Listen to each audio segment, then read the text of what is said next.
The people who laugh the loudest at your exit are often the least prepared for your return.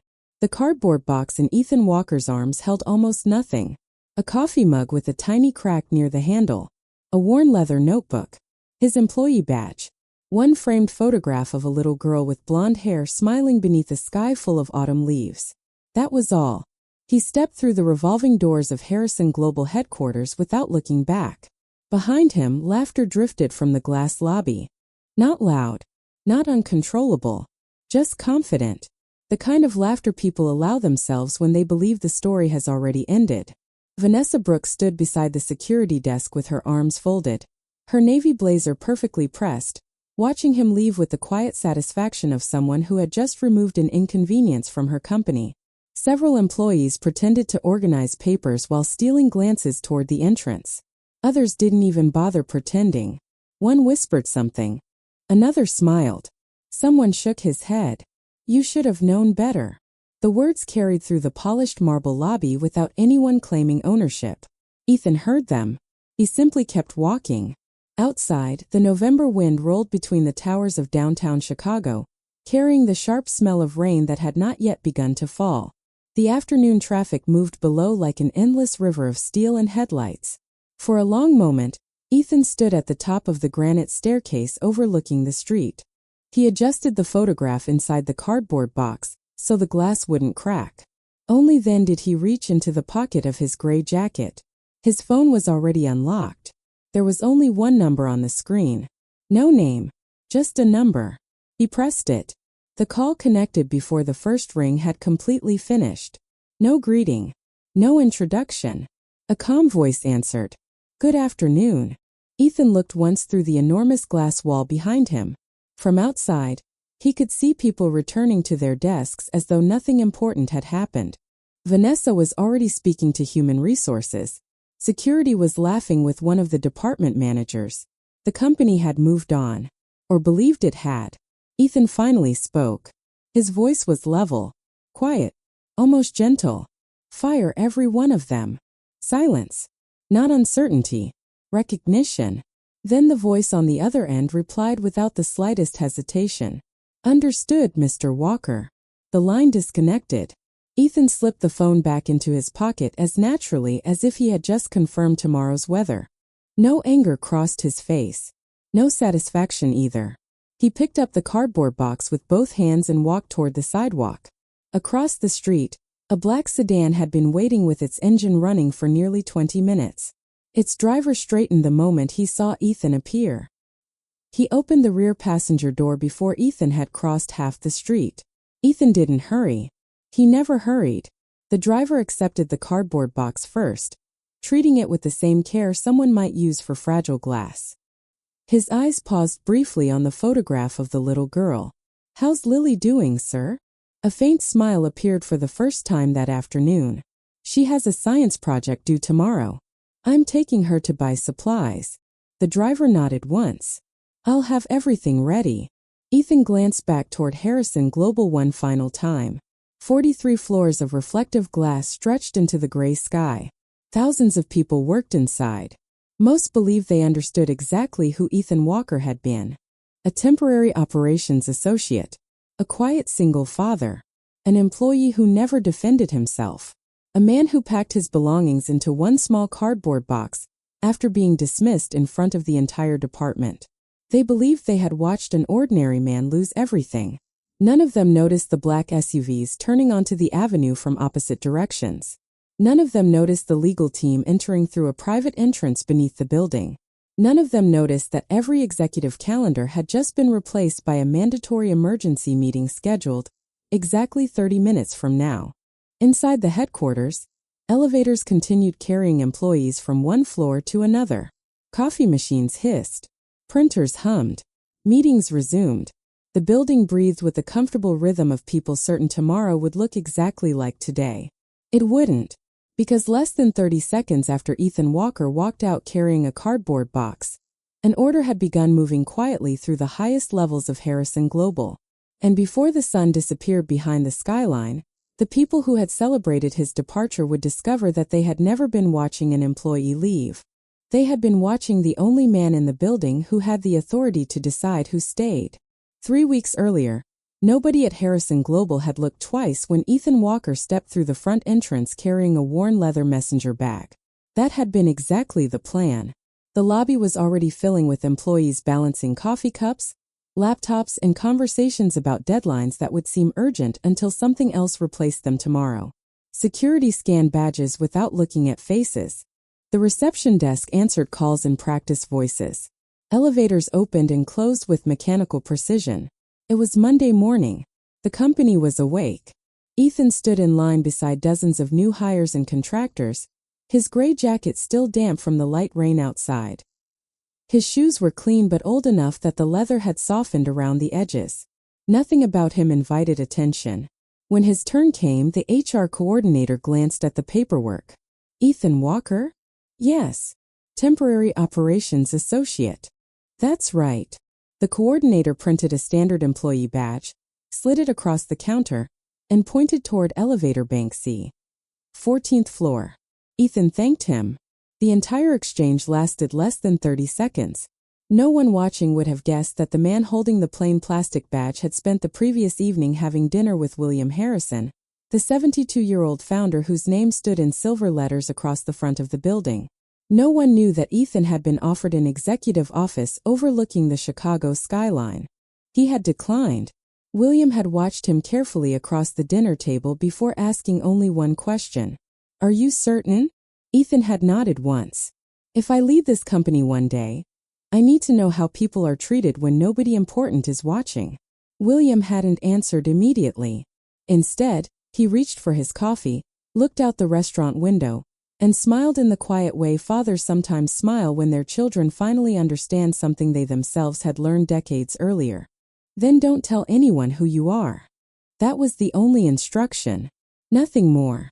Now Ethan stepped onto the 14th floor. Rows of glass offices stretched along one side of the building, while clusters of gray workstations filled the center. Large digital dashboards displayed shipping numbers, compliance reports, and operational metrics that updated every few seconds. The floor wasn't glamorous. It wasn't supposed to be. Operations rarely received recognition when things worked correctly. They received blame whenever they didn't. That interested Ethan far more than the executive floor ever could. A woman in her mid-40s approached without smiling. Her navy blazer matched the confidence in her posture. She carried a tablet under one arm. You must be Ethan. I am. I'm Vanessa Brooks. She didn't offer her hand. Instead, she looked briefly at his shoes before continuing. You'll report directly to me. Ethan nodded. Vanessa turned immediately and started walking. You'll be handling data consolidation, vendor reconciliation, and quarterly compliance reports. Your predecessor couldn't keep up. She handed him a stack of folders thick enough to require both hands. Those are already 3 days overdue. There was no welcome, no introduction to the rest of the team, no explanation of company procedures. Only work. Vanessa continued walking before Ethan could answer.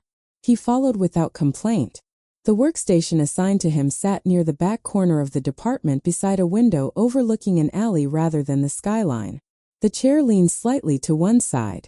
One computer monitor flickered every few seconds before stabilizing. Someone had left an empty coffee cup inside the bottom drawer. Ethan quietly removed it and placed it in the recycling bin. Then he sat down. The first folder contained supplier reports from 6 regional warehouses. The formatting was inconsistent. Entire pages were duplicated. Several spreadsheets referenced vendors that no longer existed. One report listed inventory that had supposedly arrived 2 weeks before the purchase order had even been approved. It wasn't difficult work. It was simply neglected. Ethan opened a notebook beside his keyboard. Instead of writing numbers, he wrote one sentence. The system reflects the people who maintain it. Then he began reading. Around him, conversations continued. A man wearing an expensive watch laughed loudly about his weekend golf trip. 2 analysts debated whose presentation would receive more attention during Friday's executive review. Someone complained about having to stay late. Nobody spoke to Ethan. Nobody needed to. For now, he was exactly what he wanted to be. Invisible. And from the far side of the department, Vanessa Brooks looked once toward the quiet new employee before turning away again. She believed she had just hired another ordinary man. She had no idea she had just welcomed the only person in the building who had come there to judge every decision she would make. A broken system rarely announces itself. It reveals itself one small decision at a time. By Ethan Walker's fourth morning at Harrison Global, he had already learned something that no orientation manual could ever teach. The company didn't have a productivity problem. It had a leadership problem. The first sign appeared just after 8 o'clock. Melissa Carter, a young financial analyst who had worked for the department for nearly 3 years, walked nervously into Vanessa Brooks' office carrying a printed report. The glass walls allowed everyone to see inside. Melissa pointed to several highlighted numbers, speaking quietly. Vanessa barely glanced at the pages before taking a red pen and crossing out an entire section. Even through the glass, Ethan could see Melissa trying to explain something. Vanessa interrupted her. Then she pointed toward the door. Melissa left 30 seconds later with her shoulders noticeably lower than when she had entered. 20 minutes later, the revised report arrived in every executive inbox. Vanessa's name appeared at the bottom. Melissa's didn't. No one said a word. Around the office, employees continued typing as though they had witnessed nothing unusual. Ethan simply added another sentence beneath yesterday's note inside his leather notebook. Recognition flows upward. Responsibility flows downward. He closed the notebook and returned to work. Before noon, another lesson arrived. A supplier called regarding an inventory discrepancy worth nearly $80,000. The purchasing department had approved duplicate shipments for 2 separate warehouses. The mistake wasn't difficult to identify. The documentation clearly showed where the approval chain had failed. Yet when the conference call ended, Vanessa walked directly toward Ethan's desk. "I need you to prepare a corrective report." Ethan looked up. "The approvals were completed before I joined the company." "I know. Then why would my name appear on the report?" Vanessa smiled politely. "Because executives don't care who caused the problem." She leaned one hand against his desk. "They care who fixes it." Her voice remained calm, professional, almost instructional. "But if this reaches the board, someone needs to accept responsibility." She let the last sentence hang in the air before walking away. The message required no further explanation. The person accepting responsibility would not be her. Ethan quietly opened the report. Instead of removing the original approval history, he made a duplicate copy for himself before beginning his revisions. No one noticed. That afternoon, he stayed 30 minutes later than everyone else. Not because the workload demanded it. Because empty offices revealed details crowded offices concealed. He walked slowly through the operations floor. Printers still contained abandoned documents. Conference room whiteboards remained covered with erased schedules that hadn't been fully erased. One filing cabinet near Vanessa's office hadn't been locked. Inside, purchase orders had been organized by quarter. Several folders were missing. Interesting. Ethan closed the drawer exactly as he had found it. He never searched for secrets. He simply paid attention to what people carelessly exposed. The following Tuesday, another incident unfolded. An older warehouse coordinator named Daniel Pierce arrived carrying updated logistics projections that reduced transportation costs by nearly 12%. He spent weeks building the proposal. Everyone knew it. Daniel presented the idea during the weekly operations meeting. Vanessa listened without expression. She asked only 2 questions. Then she ended the discussion. "We'll revisit this later." The meeting moved on. 3 days afterward, Ethan watched a video conference between operations and senior executives. Vanessa presented a transportation optimization strategy. Every chart, every projection, every savings estimate, even the exact wording. Daniel's work. Her presentation. The executives applauded. One vice president congratulated Vanessa on her innovative leadership. Daniel remained silent. So did everyone else. Ethan noticed something even more interesting. Daniel didn't look surprised. He looked accustomed to it. As the conference room emptied, Ethan caught up with him near the elevators. "You should have received the credit." Daniel smiled without humor. "I stopped expecting that years ago." "Why stay?" Daniel looked toward the executive floor before answering. Some of us can't afford to start over. The elevator doors opened. He stepped inside. Those 7 words stayed with Ethan much longer than the conversation itself. Some people remained because they loved the company. Others remained because they feared leaving it. That evening, Ethan drove home through steady traffic instead of taking the expressway. He preferred the longer route. It gave him time to think before picking up Lily from her after-school science club. She climbed into the passenger seat carrying a cardboard model of the solar system that leaned dangerously to one side. "It keeps falling apart," she sighed. Ethan smiled as they stopped at a red light. "Then maybe it needs a stronger center." Lily considered that for a moment before nodding. "I think you're right." As they drove home together, Ethan realized the little model balanced across her lap had something in common with Harrison Global. From the outside, both appeared complete. But neither could stay standing if the center quietly failed. People who have something to hide rarely fear questions. They fear records. By the end of Ethan Walker's second week, a pattern had begun to emerge. Not a dramatic one. Not the kind that announced itself with shouting, accusations, or emergency meetings.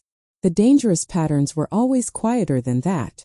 They repeated themselves so consistently that everyone eventually stopped seeing them. Every morning at exactly 8:15, Vanessa Brooks held a 15-minute department briefing.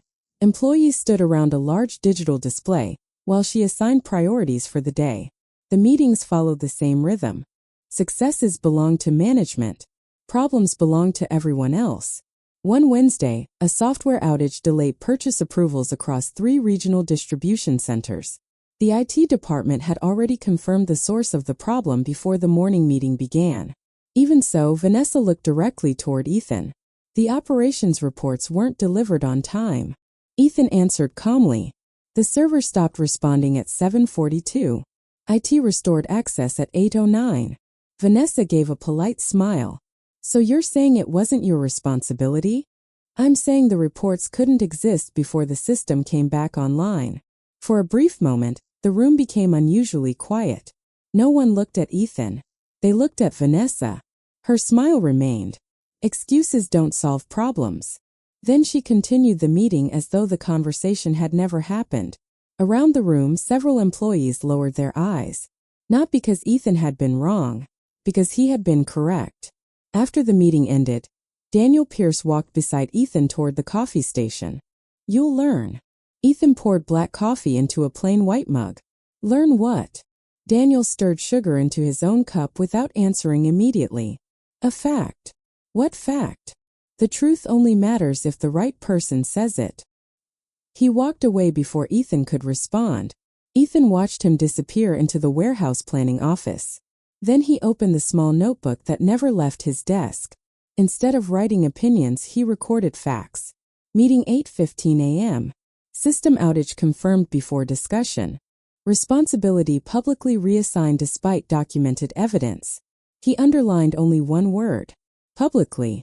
That afternoon, Ethan received an email from procurement requesting revised vendor payment schedules. Attached were 6 spreadsheets. Something immediately felt wrong. The payment dates had been modified. Approval timestamps no longer matched archived invoices. Amounts remained identical. Dates had changed.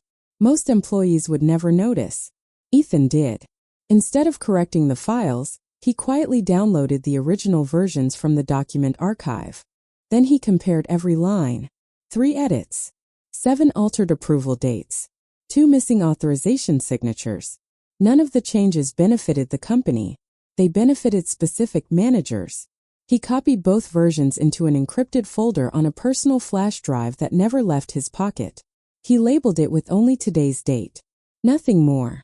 Nobody saw him. Or so they believed. Across the office, Melissa happened to glance toward Ethan's desk. She noticed him comparing documents side by side with unusual patience. Not frantic. Not suspicious. Methodical. Later that afternoon, she stopped beside his workstation holding 2 folders. "I think these belong to operations." Ethan accepted them. "Thank you." She hesitated. "You actually read everything, don't you?" "I try to." "Most people don't." She looked around to make sure no one was listening. "They assume numbers tell the truth." "And you?"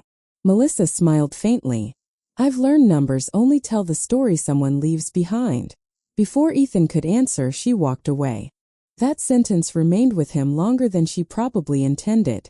The following Friday, another opportunity arrived unexpectedly. Vanessa left early for an executive luncheon downtown. In her absence, her office door remained slightly open. Employees continued working without much conversation.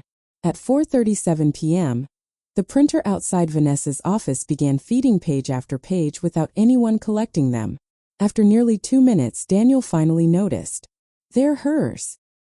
He stood halfway from his chair before sitting back down again. I'll get them later. No one moved. The pages continued piling into the output tray. Ethan walked over first.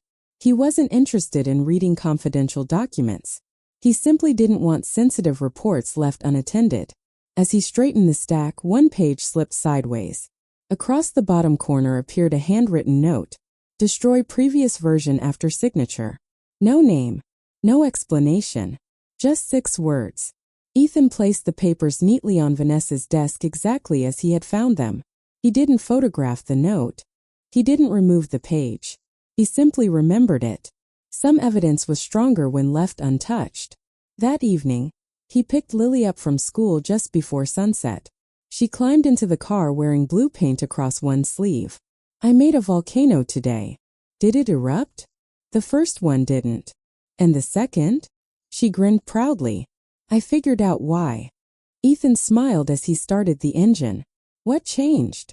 I stopped looking at the outside. She pointed toward her backpack. The problem was hidden in the middle. He laughed quietly. Children often discovered truths adults spent years overlooking. As the city lights reflected across the windshield, Ethan realized Harrison Global wasn't collapsing because of one dishonest executive. It was weakening because too many honest people had learned to look away.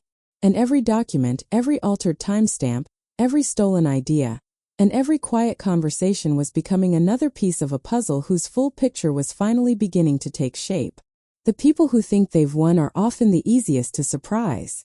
The trap was set on a Thursday. It began with an email marked urgent. At 9:12 that morning, every manager in operations received the same message requesting an emergency reconciliation of supplier contracts before the quarterly executive review. The assignment appeared routine. It wasn't. By lunchtime, rumors were already spreading through the department. Someone had discovered irregularities in vendor approvals. Someone else claimed the board had started asking questions. Nobody knew the details. Everyone seemed to know someone who did. At 1:45 p.m., Vanessa Brooks walked across the office carrying a thin blue folder. She stopped beside Ethan's desk. Conference room 3. When? Now. Her expression revealed nothing. Neither did Ethan's. He closed the spreadsheet on his monitor, picked up a notebook and a pen, then followed her without asking another question. Inside the conference room sat Richard Collins, the company's chief executive officer, along with 2 human resources representatives and the director of compliance. 4 chairs. 4 bottles of unopened water. 1 projector displaying a financial summary. No one smiled. Richard folded his hands on the table. Please have a seat. Ethan did. The projector changed. A series of purchase orders appeared on the screen. Several approval records. Multiple vendor invoices. Then a final page displaying Ethan's employee identification number. Richard looked directly at him. These reports were submitted under your credentials. They were. The discrepancies total nearly $400,000. Ethan studied the documents carefully. Every number looked familiar. The dates did not. Several approval timestamps had been changed. Entire transaction histories had been reordered. Someone had rebuilt the story. Not the evidence. The story. Vanessa leaned forward. We trusted you. Her voice carried the practiced disappointment of someone pretending to be reluctant. You told us accuracy mattered. It does. And yet these reports suggest otherwise. Ethan remained silent. The human resources representative slid a printed statement across the table. We'll need your signature acknowledging receipt of the investigation findings. He glanced at the document. Termination of employment. Effective immediately. No suspension. No further review. The decision had already been made. Richard broke the silence. Do you have anything you'd like to say? Ethan looked once around the room. He noticed the projector cable had been plugged in only moments before. The water bottles remained unopened. The termination paperwork had already been signed by Human Resources. Everything had been prepared before he entered. This meeting had never been an investigation. It was a performance. He placed the document back onto the table without signing it. I have one question. Vanessa crossed her arms. What is it? When were these reports modified? A brief silence followed. Richard frowned slightly. What difference does that make? It matters. Vanessa answered before anyone else could. The reports haven't been modified. Ethan nodded almost imperceptibly. I understand. No argument. No accusation. No raised voice. Only 4 quiet words. The simplicity unsettled the room far more than anger would have. Richard pushed the unsigned paperwork closer. If you refuse to sign, your employment is still terminated. I know. Security arrived less than 2 minutes later. An older guard Ethan had greeted every morning for weeks stood awkwardly beside the door. I'm sorry, sir. Ethan smiled politely. It's all right. He returned to his workstation while the entire department pretended not to watch. Computer monitors suddenly became fascinating. Conversations stopped. Someone dropped a pen. Melissa looked down at her keyboard without typing a single word. Daniel slowly removed his glasses. No one spoke. Ethan opened the bottom drawer of his desk. He placed his notebook inside the worn leather messenger bag. His cracked coffee mug.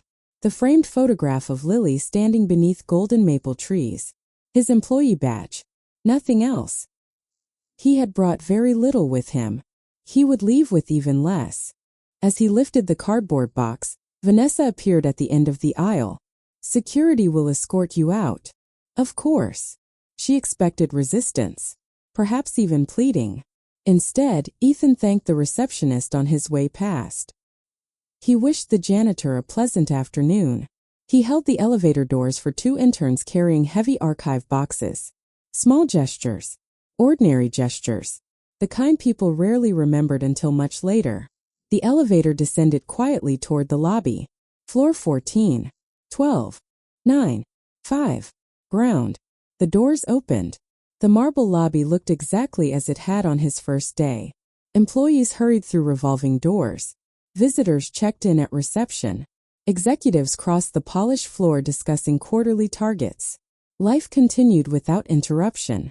Security walked beside him toward the main entrance. Outside the enormous glass doors, dark clouds gathered above the Chicago skyline.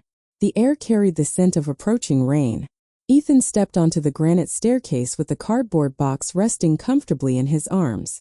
Behind him, through the glass, Vanessa remained standing exactly where she could watch him leave. She believed she had eliminated the only obstacle standing in her way. She believed the evidence had been erased. She believed the quiet man carrying a cracked coffee mug had just lost everything. Ethan stopped at the top step. He reached into his jacket pocket. His phone was already waiting. Only one number appeared on the screen. He pressed it. The call connected almost instantly. His voice never rose above a calm conversation. Fire every one of them. Real power never needs to raise its voice. It only needs to be recognized. The call lasted exactly 26 seconds. No introductions. No explanations. No questions. Only one sentence. Fire every one of them. The response came immediately. Understood, Mr. Walker. The line went dead. Ethan slipped the phone back into his jacket and continued down the granite steps as though nothing unusual had happened. Behind the glass facade of Harrison Global, the afternoon continued uninterrupted. Receptionists answered calls. Assistants scheduled meetings. Managers hurried toward conference rooms carrying laptops and coffee cups. No one realized that a decision had just been made several levels above every executive in the building. 5 minutes later, on the 43rd floor, the private office reserved for William Harrison remained unusually quiet. The 72-year-old founder stood beside the floor-to-ceiling windows overlooking downtown Chicago. His silver hair reflected faintly in the glass. He had been expecting the call. Not because Ethan had told him when it would come, because he already knew exactly how long a dishonest culture could hide before exposing itself. Across the room, the company's general counsel lowered a phone. He confirmed it. William nodded once. No hesitation? None. He never calls unless he's certain. William turned away from the skyline. Then we begin. The general counsel opened a sealed envelope that had remained locked inside the office safe for nearly a month. Inside was a signed authorization bearing William Harrison's signature. The date matched Ethan's first day as a temporary operations associate. Everything had been prepared before Ethan ever entered the building. The document contained only 4 instructions. Suspend executive system permissions. Freeze document deletion across every department. Activate independent audit protocols. Require all executive officers to attend an emergency board meeting within 30 minutes. The general counsel picked up another phone. This is Harrison. Initiate Protocol 7. No further explanation was necessary. Within seconds, quiet changes began spreading through the company. On the 26th floor, the information security director frowned as administrator privileges unexpectedly shifted to restricted mode. On the 32nd floor, accounting discovered that archived financial records had become read-only. In human resources, document deletion requests suddenly returned the same message. Access denied. No one understood why. Yet, meanwhile, Vanessa Brooks stepped into her office carrying a cup of espresso. She felt lighter than she had in weeks. The problem had finally been removed. She opened her calendar. Tomorrow's executive strategy meeting. Next week's promotion interview. A leadership conference in New York. Everything appeared perfectly arranged. Her assistant knocked softly. Richard wants to congratulate you. Vanessa smiled. I'll be right there. Across the department, employees slowly resumed speaking now that Ethan was gone. Someone joked that the quietest employee had created the biggest accounting problem. Another laughed. Melissa remained silent. Daniel stared at Ethan's empty workstation. The chair still leaned slightly to one side. The monitor still flickered every few seconds. Only the photograph and cracked coffee mug were gone. He couldn't explain why, but the room somehow felt different. Almost unfinished. At exactly 3:18 p.m., every executive phone inside Harrison Global vibrated simultaneously. The notification appeared with identical wording. Mandatory board meeting. Attendance required. 30 minutes. Executive conference room. Richard Collins looked up from his office. He frowned. No agenda? His executive assistant shook her head. None. Who called it? I don't know. Richard checked the sender twice. The authorization code belonged to only one person. William Harrison. That was unusual. The founder rarely summoned emergency meetings without warning. Richard straightened his tie and headed toward the executive floor. Vanessa received the same notification less than a minute later. She paused. Strange. William had not attended a leadership meeting in nearly 3 months. Perhaps he wanted an update on quarterly performance. Perhaps today's successful termination would demonstrate decisive management. She gathered her presentation folder and walked confidently toward the executive elevators. Neither Richard nor Vanessa noticed another group entering through the building's private underground entrance. 6 attorneys, 3 independent forensic accountants, 2 external auditors. Each carried identical black briefcases. Each had been instructed not to speak to anyone outside the board.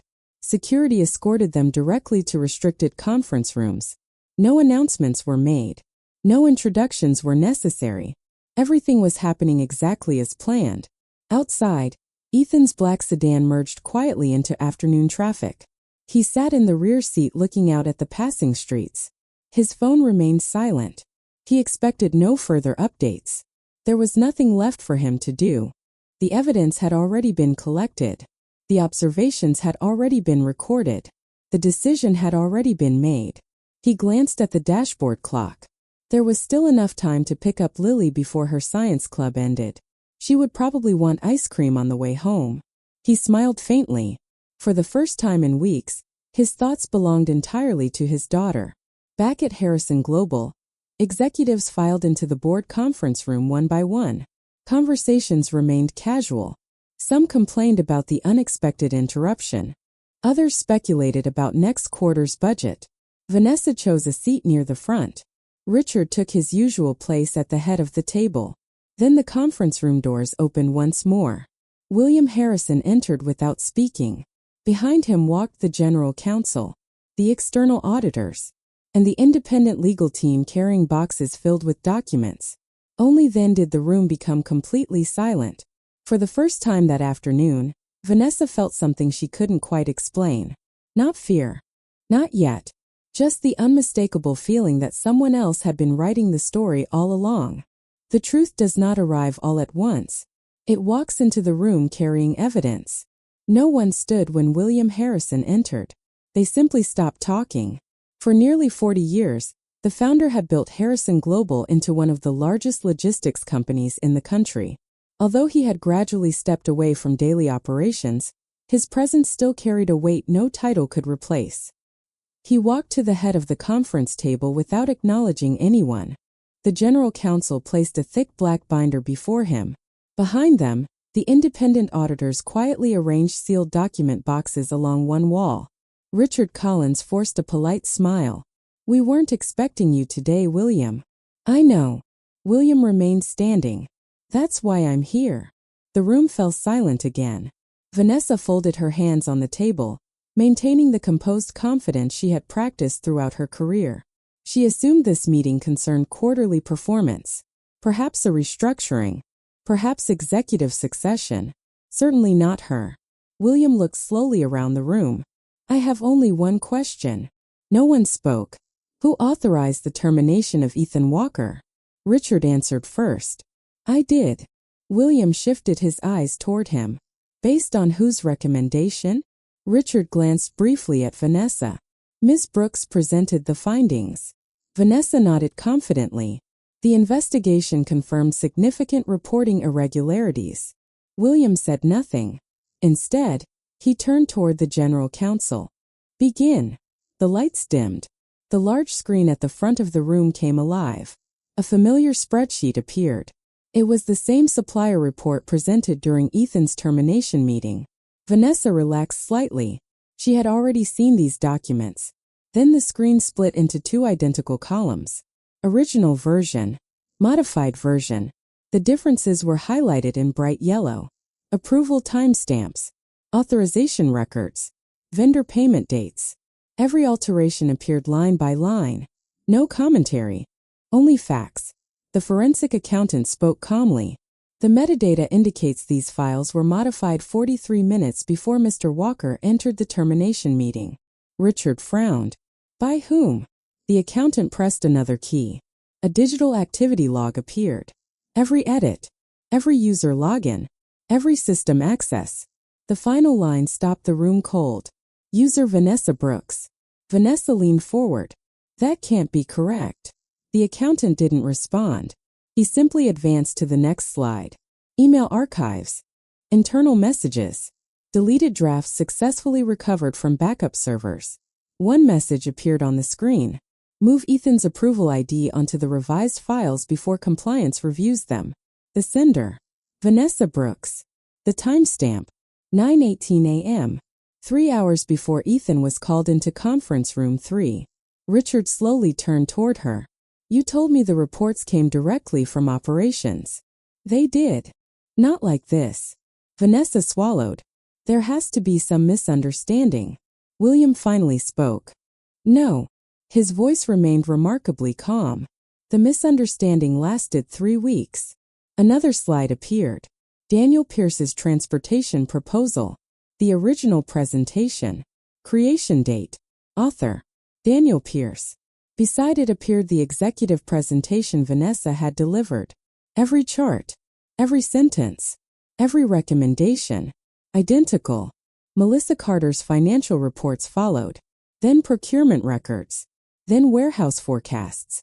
One employee after another. One stolen achievement after another. The pattern became impossible to deny. Recognition had consistently traveled upward. Responsibility had consistently traveled downward. Exactly as Ethan had written in his notebook. The auditors continued. "Over the past 28 months, We identified 64 documented instances of intellectual attribution being reassigned. Another page. 12 cases of altered approval records. Another page. 9 instances where compliance concerns were redirected toward junior staff. Each document landed like another stone dropped into still water. No dramatic accusations. No emotional speeches. Only evidence. Richard removed his glasses. His voice sounded noticeably weaker. Why wasn't internal compliance notified? The general counsel answered. Because internal compliance reported directly to Ms. Brooks. The implication settled over the room with crushing simplicity. The system had never failed by accident. It had been managed that way.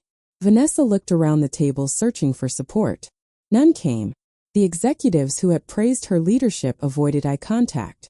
Those who had trusted her reports quietly turned another page in the audit binder.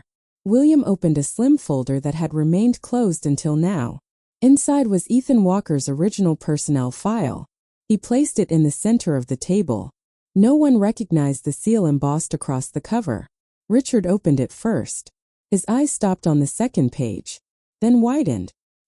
He looked up at William. This can't be. It is. Richard looked again. The room watched him in complete silence. Finally, he spoke the words almost as a whisper. Ethan Walker wasn't assigned to operations. William nodded once. He was assigned to all of you. The room froze. Vanessa stared at the file as though willing the words to change. They didn't. For the first time since Ethan had walked into Harrison Global carrying an ordinary messenger bag, everyone in the room realized they had never been evaluating a temporary employee. They had been the ones under evaluation all along. Justice is rarely loud. It simply removes the privilege of pretending. No one spoke. The silence inside the board conference room felt heavier than any accusation. William Harrison remained standing at the head of the table. He did not raise his voice. He didn't need to. The evidence had already spoken. Vanessa Brooks looked from one face to another, searching for someone willing to challenge the audit. No one did. Richard Collins slowly closed Ethan Walker's personnel file. The movement was almost careful, as though touching it too quickly might somehow change what it contained. It didn't. Richard removed his company identification badge and placed it on the polished conference table. The sound echoed through the room. I should have verified the investigation myself. William nodded once. You should have. No anger. No lecture. Just 4 words. For Richard, they carried more weight than any speech ever could. He stood. I accept full responsibility. Without waiting for permission, he quietly walked toward the door. 2 members of corporate security were already waiting outside. Neither touched him. Neither needed to. Richard surrendered his access card and disappeared down the hallway without looking back. Vanessa watched the door close behind him. For the first time that afternoon, she realized no one was coming to protect her. She straightened in her chair. I was trying to protect the company.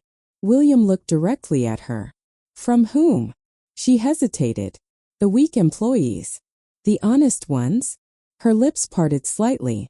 No answer came. The general counsel opened another folder. We've completed interviews with 23 members of the operations division. A document appeared on the screen. Anonymous employee statements. One after another. No names. Only experiences. I stopped sharing ideas because they were never credited to me. Every mistake became someone else's responsibility. People learned to stay quiet if they wanted to keep their jobs. Good employees kept leaving. The final statement remained on the screen longer than the others. Fear became our management system. No one looked away. William slowly folded his hands. A company can recover from financial loss. He paused. It rarely recovers from the loss of trust. The words settled over the room like a final judgment. Vanessa's confidence disappeared almost visibly. This isn't fair. William's expression remained unchanged. No. He answered quietly. It wasn't. Another folder slid across the table toward her. Termination documents. Immediate effect. Revocation of executive authority. Permanent ineligibility for leadership positions within Harrison Global or any affiliated company. The general counsel placed a pen beside the papers. You may read everything before signing. Vanessa stared at the documents. 3 hours earlier she had placed nearly identical paperwork in front of Ethan Walker. She remembered expecting him to argue, to beg, to defend himself. He had done none of those things. Now she understood why. He had already known this moment was coming. With unsteady hands she signed her name. No one applauded. No one celebrated. Justice did not require an audience. Outside the conference room, the consequences spread quietly throughout the building. Information technology permanently suspended executive credentials associated with the investigation. Human Resources issued administrative leave notices to 4 senior managers directly connected to the altered records. The Internal Compliance Division was reassigned to independent oversight before sunset. Throughout the operations floor, employees began noticing unusual activity. Security officers collected laptops. Office doors remained closed. Executive assistants canceled meetings scheduled weeks in advance. Rumors traveled faster than official announcements. Melissa looked toward Daniel's desk. Do you know what's happening? Daniel shook his head slowly. No. Then after a moment he added, but I think someone finally listened. At exactly 5:12 p.m., every employee at Harrison Global received the same company-wide email. It contained only 3 sentences. Effective immediately, several members of executive leadership have been relieved of their responsibilities pending organizational restructuring. Independent auditors will continue reviewing internal governance procedures. Employees are encouraged to report concerns directly to the office of the chairman. No explanations. No names. Just the beginning of something different. Miles away, Ethan sat inside a neighborhood ice cream shop across from Lily. Chocolate for her. Black coffee for him. She carefully added rainbow sprinkles before looking up. You seem happier today. Ethan smiled. Do I? She nodded. You stop thinking while you're looking at me. He laughed softly. Children noticed the things adults missed. His phone vibrated once. Only one message appeared. Board actions completed. Nothing more. He locked the screen without replying. Lily held out a spoonful of melting chocolate ice cream. You want to try it? Ethan accepted the bite with a smile. Outside the window, the evening sun slipped below the Chicago skyline. Back at Harrison Global, people were still trying to understand how everything had changed in a single afternoon. They believed the company had lost its leaders. They were wrong.